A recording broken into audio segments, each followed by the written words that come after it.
Before pa lang nung nag-PBB siya, sobrang raw niya. Tapos, hindi akalain ng marami na meron siyang potential talaga na maging magaling na artista. Pero, look at him now, sobrang galing niya. Kaya, isa yun sa mga nilook up ko na from nothing to something talaga. Yan po. Thank you. Okay, nagtanong eh. What's the next question, please? Sino gusto mo? Ikaw, Erickson? This is Erickson Lai, so chika at ganap. So, congrats, Ace. Balikan ko yung sa family mo. Gaano ka-importante sa'yo na maging proud yung family mo sa'yo? Naku, napaka-importante po nun para sa mga iba pang goals na latahakin mo, mas motivated ka kasi may mga taong nakasuporta sa'yo. And napaka-importante ng pamilya. Kasi yun talaga yung naging purpose ko una pa lang. Na sabi ko, pag dumating yung time, maging successful ako sa buhay, sila talaga yung ipapriority ko. Kaya napaka-importante sa akin ng family kasi kung walang pamilya, parang kulang talaga na, parang may kulang, parang gano'n. Grabe nga yung pinakita mo yung billboard mo sa parents mo. Nag-goosebumps ako doon para, syempre, nagiging mahina tayo about family, di ba? So, ito yung base lang doon sa mga nagtatraining. Required ba sa anak na magsustento sa magulang? Kung ako po ang tatanungin, sa akin hindi eh. Hindi required ang anak na magsustento sa magulang. Although ang naging culture kasi ng mga Pinoy, naging parang, may term dun eh, parang naging retirement, retirement plan ang anak, no? Pero hindi kasi siya, kumbaga, hindi tayo obligado as anak na mag-support talaga sa magulang financially. Pero, nasa atin naman yun. Kumbaga, decision naman natin yun kung gusto natin tumulong o hindi. Pero we're not obligated na mag-abot talaga, mag-support talaga. Kasi, as long as wala ka na sa poder nila, diba? At kaya mo na buhay yung sarili mo. So, nakatulong ka na sa kanila eh. Nakatulong ka na sa gastos, nakatulong ka na sa sakit ng ulo, sa mga problems. Kasi kahit pa paano, may sarili ka ng desisyon at sarili ka ng buhay. So ako po, every time lang na nagkakaroon ako ng malaking blessings, doon lang po ako nag-aabot sa magulang ko. Pero never ko silang sinanay na talaga, naabutan every time kumikita ako. Although alam nila na ang kitaan sa front row is every week, tapos meron pang every month. So, pero hindi sila every week na hingi sa akin. And kapag may mga emergency lang, doon lang po talaga ako parang napupush din magbigay. Parang medyo nabitin na ako dun sa, parang Mars dun sa, paano siya nag-start sa front row. May nag-udyok ba? Kasi parang may loophole eh. Ano yung hindi mo pa nakalito basically. Pero in ano? Oo. Parang pati ako na. Yun lang. Ang mugaw ng manager ko. Nag-brown out yata. Ay, check. No. Nag-off air ba tayo? Pwede po paulit ng tanong sa akin. Yung paano ka nag-start mag-front row? Parang may loophole kasi dun sa story mo. May ano po? Loophole. Parang may kulang. Ganun. Paano ka nag-start doon? Kasi nag-invite sa'yo? Nag-udyo. Kasi parang nakwento mo lang before, yung nag-pandemic, yun lang, na nag-start ka. So, nadala po ako sa front row ang nakapag-invite sa akin classmate ko. So, ito yung parang typical na parang inviting strategy ng mga old networkers before na tara, sama ka sa akin, kain tayo, libre ko. Wala akong gagasusin. Ako that time, patay gutom, sumama. So, wala pa naman ako. Basta, in a way, syempre, estudyante ako that time. Tropa yung nakapag-invite sa akin, classmate ko. Sumama naman po ako. And not knowing na networking pala yung pupuntahan namin dito sa Quezon Avenue. So, wala akong choice, malayo, and kulang din yung pamasahe ko pabalik. So, pinakinggan ko talaga. And isa sa mga parang nag-push sa akin na mag-stay doon sa orientation or sa seminar is yung isa sa mga team leader namin before na walang magandang bagay sa taong sarado yung isip ko. So ako that time, I have to open my mind and heart para mag-gets ko tong networking. So pag nagustuhan ko siya, na-try ko. Pag di ko siya nagustuhan, edi wala naman sila magagawa. Until yung nagustuhan ko, naintindihan ko, sabi ko may chance na pwede akong kumita kahit di ako graduate, pwede akong kumita kahit na hindi ako physically prepare or di ako kagwapuhan, di ako mabuti kahit na yun yung ano. Pero isa yun sa mga duda ko, isa yun sa mga objection ko nung before ako ma-invite, bago pa ako ma-invite. kung sali ako sa networking, may mga pampaputi na ibebenta, paano ko makakabenta yung kulay ko? Diba? Hindi kaputian. So, isa yun sa mga duda ko, takot ko, kapag nasumubok sa networking. Until nung naintindihan ko, doon sa presentation, during presentation na hindi kailangan maging magaling, hindi kailangan na maputi, hindi kailangan meron kang technical skills, or hindi kailangan meron kang background sa business, doon ko siya mas tinry. Okay, so no qualification pala to. So, pwede ko siyang itry. And pag nag-work sa akin, tutuloy ko. Pag hindi nag-work, okay, sige, stop ko siya. And good news is, nag-work sa akin yung front row. And ngayon po, sobrang tagal ko siyang ginagawa. Ngayon, ito na yung pinaka-bread and butter ko. And sobrang dami rin naging achievements ko dito sa front row. Nag-start ako 17, and then at the age of 19 po, after 2 years, so, nakapag-travel po ako sa Japan. So, ayun yung company tour incentive. Tapos, yun. I used to earn kahit pa paano almost 6 digit in just 1 month. So, yun yung masarap na part naman. Na kahit na hindi ako graduate, hindi ako katalinuhan, or hindi ako nagwapuhan nung nag-start dito, may chance pala. Kailangan lang talaga magtiwala ka sa sarili mo. Yun po. Pahabol na lang, kung hindi ka na-udyukan na pumasok sa front row, sino si Ace Carrera? Siguro, Coast Guard po ako ngayon. Kasi yung tatay ko is a retired Coast Guard. So, ano pa siya doon, retired officer po siya sa Coast Guard. So, nung bata pa lang po ako, ina-encourage niya na ako maging Coast Guard. Pero, along the way kasi sa influence na rin ng mga kaibigan at pag-anak ko, ang naging parang dream job ko is maging civil engineer. Kasi yung partner ng pinsan ko is civil engineer. So, either siguro Coast Guard ako or civil engineer. Ganun po. Okay, thank you. Congrats. May phone-in question. Phone-in, no? Phone-in question tayo from Nico Angelo of TEP. Okay, so question is, okay, ito, ano to? I'm sure maganda yung sagot mo dito. Ano yung turning point na masasabi mo na naisip mo na kailangan matupad yung mga pangarap ko na alam mo yun? Ano yung naging turning point ng buhay mo? What was your turning point that motivated you to be better and to take good care of yourself and to make your dreams come true? To be honest po, kasi sobrang dami ko din pinagdaanan. Before front row, sobrang daming problema, challenges talaga. Bata pa lang ako, namulat na ako sa realidad.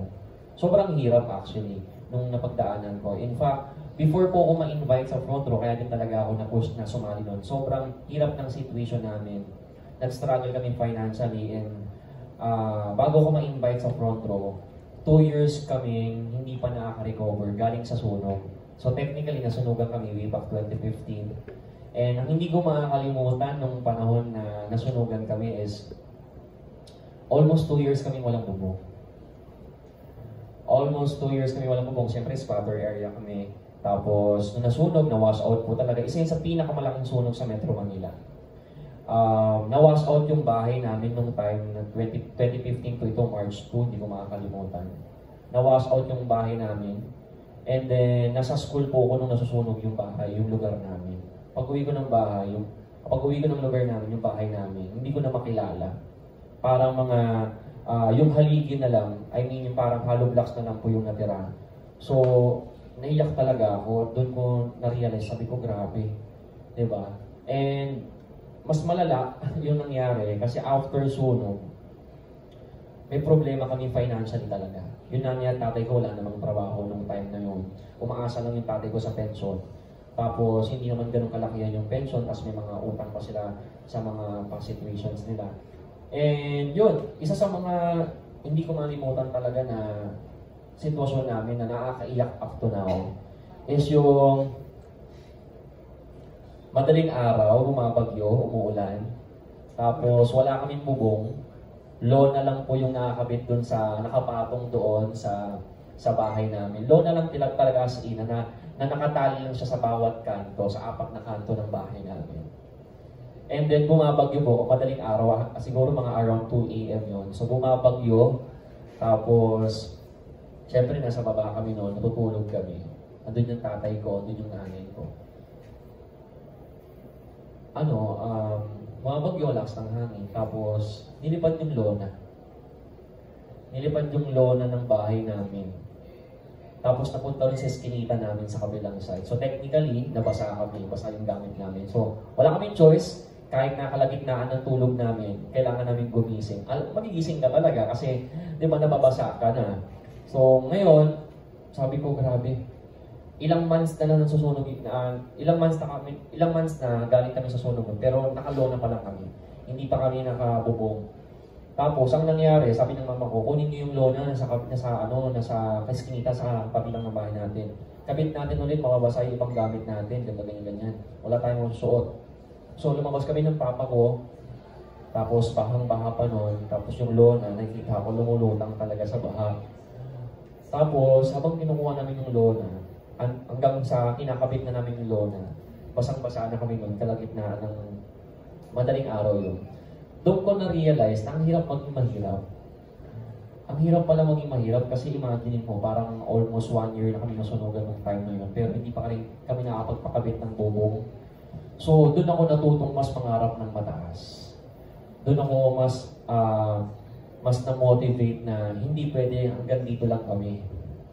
So, kaya naman, pinag-pray ko nung time na yun na pag dumating yung time, mabibigyan ako ng opportunity or pag dumating yung time na may darating na pagkakakitaan. Sabi ko, yung grab ko para kumita ako ng pera. Hanggang sa dumating yung time, pag kumita ako ng pera, diba, babaguhin ko talaga yung buhay namin. At hindi ako papayag na babalik kami sa ganung situation. So yun, kaya perfect time po after 2 years, almost 2 years kami walang bubong. In fact, na-invite ako sa front row, walang bubong yung bahay namin. So nakalona. So yun yung hindi alam ng iba, na naging motivation ko talaga kung bakit talaga akong sumali. And grabe lang, kasi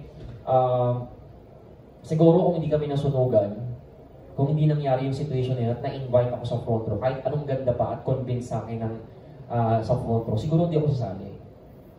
Kasi walang ganun na, wala akong matinding pinagdaanan. Pero nang dahil na dumaan ako sa ganung situation, yun yung naging turning point kung bakit talaga ako mas nanggigil na mangarap na mataas at abutin yung mga goals ko sa buhay. Hanggang sa umabot na yun na nabalikan ko na gusto kong mag-glow up, mag-transform physically. Yun na po yun. Actually, kung maabalikan lang namin, nung unang kanito sa akin na naisip ko yung dramatic MMK levels. Tapos kato nung na-install na yung billboard, naisip ko, di ba mga ginagawa mga lona, yung mga billboard, yung mga tarpaulin, di ba? So parang kumbaga, in dramatic, parang yung dating pagtapal nila sa bubong nila, ayun, naiyak na ako. Ngayon nasa billboard na siya mismo. So parang, may transition na gano'n na parang, nag-change yung buhay niya. So parang sabi na, kaya actually, ito na lang ako, speaking on behalf of front row, kasi syempre people will be asking, syempre, maraming kasi talaga nagka-transform physically dito sa front row pag gumagamit ng products namin. It's just that we felt lang na parang when we hear a story from there going, na parang feeling namin na, bihira kasi din itong kwento, na parang may mga kwento, yes, may mga stories tayo ng rags to riches, nagtatransform talaga. Ang hirap lang makahanap yung ganitong kwento na parang yung MMK levels na talaga na parang isipin mo, baka pwede isipin mo gawa-gawa lang, pero hindi, it happened. Tapos yung pinakaano pa doon, yung in metaphor pa na dating pagtakip nyo lang ngayon sa dahil wala kayong bubong, ngayon, yung lona na yun, yung naging billboard bigla, so parang wow, parang God has blessed him, kumbaga, sorry. Hindi naman ko lang, anyway. Mamaya may phone question pa sa dito, but who wants to ask next po? Yes, hello. Ano po? Pakilala ka, sorry kasi. I'm Jeff from Kabamilya Online. Kung ipapalabas sa MMK yung talambuhan mo, sino yung gusto mong gumanap? Si Joshua Garcia po. Siya po yung gusto kong gumanap. Bakit? Kasi idol ko siya when it comes sa acting talaga.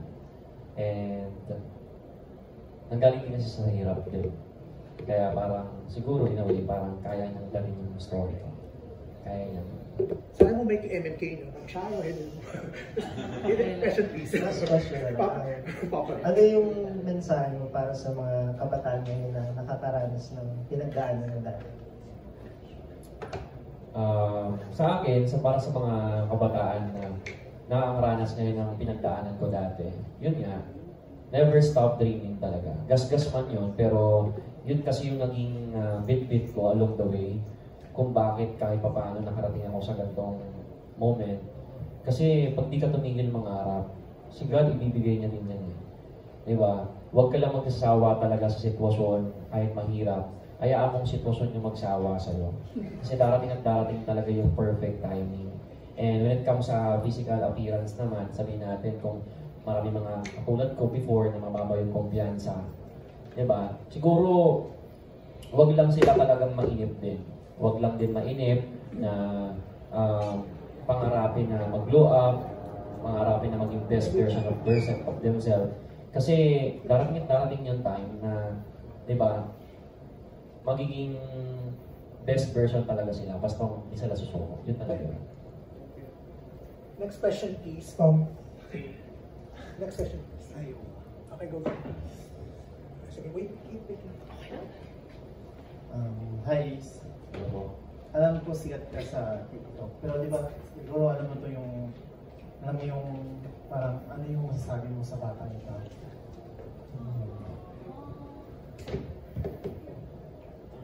Ayaw mo yan. Inhale mo na, inhale, exhale.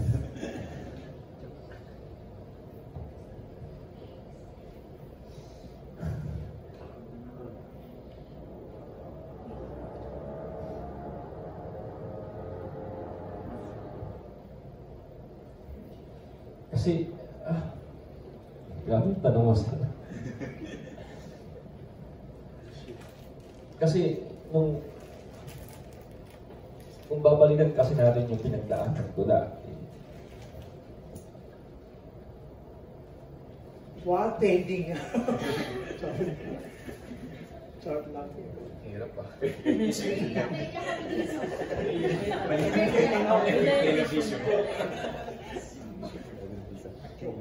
Go.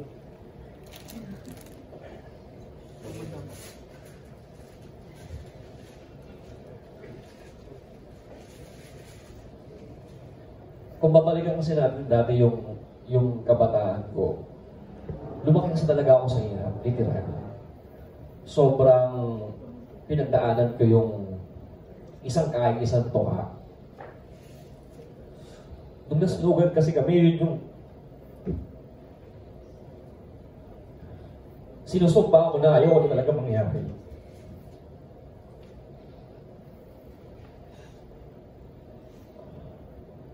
Alam ni Miss Franz yan, yung ayaw ko kumain ng sardinas.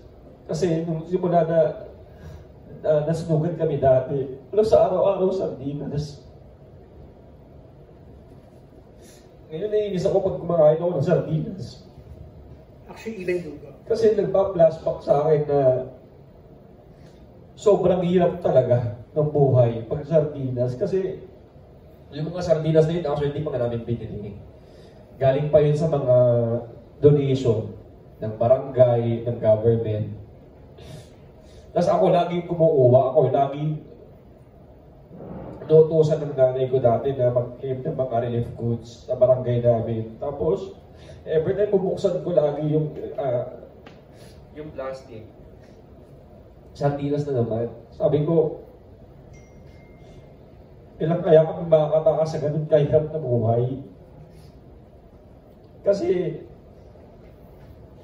before front row talaga, wala. Sobrang nag-struggle yung parents ko financially. Yung tatay ko, hindi naman ganun kalaki yung pension niya. Tapos, nag-maintenance pa sila. So technically, parehas lang walang trabaho. Kami magkakapatid, kailangan talaga namin magbanat ng buto. So, ang masasabi ko sa batang ako, buti na lang hindi ka sumuko. Buti na lang ambisyoso ka. Buti na lang talaga naniwala ka sa sarili mo. Kahit mismo kamag-anak mo, nilalait ka, inangasar ka dahil sa itsura mo. Kasi may mga moment before na pagkasama ko yung mga kamag-anak namin, siyempre, kami yung parang mahirap na side ng family namin eh.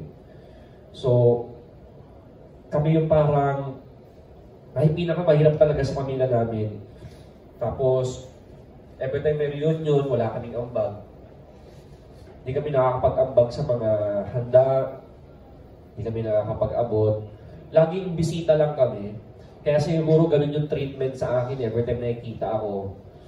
Kaya sabi ko, buti na lang, kahit sobrang hirap talaga ng buhay nung panahon na bata ako, buti na lang talaga, mas pinili kong mangarap kaysa maging ordinaryong tao lang. Or mag-settle lang for less. Sabi ko, hindi pwede.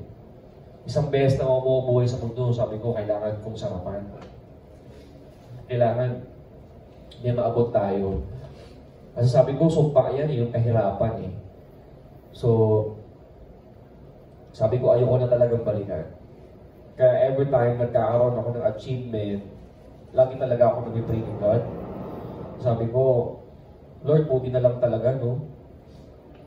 Di mo ako pinabayaan. Di mo ako sinukuan. Diba? And buti na lang binigyan mo ako ng burning desire na mangarap, burning desire na makaahon talaga sa hirap, burning desire na walang imposible sa mga pangarap ko. Yun talaga. Kaya sa batang ako, buti na lang di ka sumuko kasi ngayon may billboard ka na dito.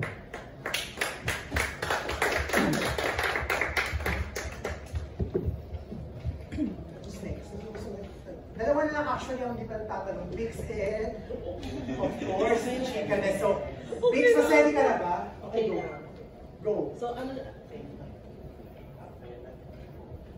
ito na lang. Ano na lang gusto mong sabihin sa future self mo? Kami na tanong.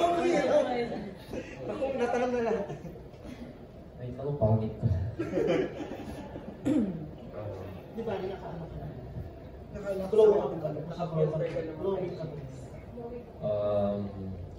Sa future self ko, ang mga sabi ko, pag naabot mo na yung tuktok ng tagumpay, sana maging blessings ka sa maraming tao.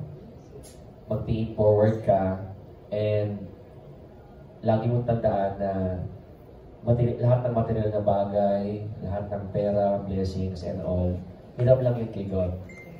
Kaya sana, pag dumating yung time na maging super successful ka, gamitin mo sa tama. Gamitin mo para tumulong sa mas maraming tao. Kaya nga, isa sa mga nilook up ko talaga na maging ako is sobrang perfect. Yung owner talaga ng front row, si Sir R.S. Francisco and si Sir Sam Versosa. Sila talaga yung role model na pag ikaw naging successful ka, you have to be selfless para mas i-bless ka pa. Kasi sabi nga ni Sir Sam, the true purpose of wealth is to help others. And yun din yung purpose ko pag dumating yung time na maging successful din ako sa buhay. So, yun lang po. Thank you po. Congratulations.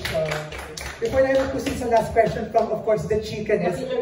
Another voting question now from, again, Nico of Fair.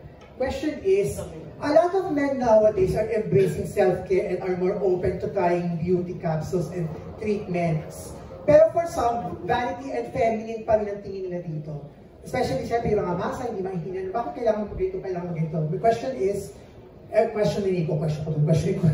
What's your take on this? Ikaw bilang, ngayon, ambassador ka ng Toronto, you're promoting health and beauty products. We have to accept the fact na hindi lang babae ang conscious sa kanilang sa sarili nila.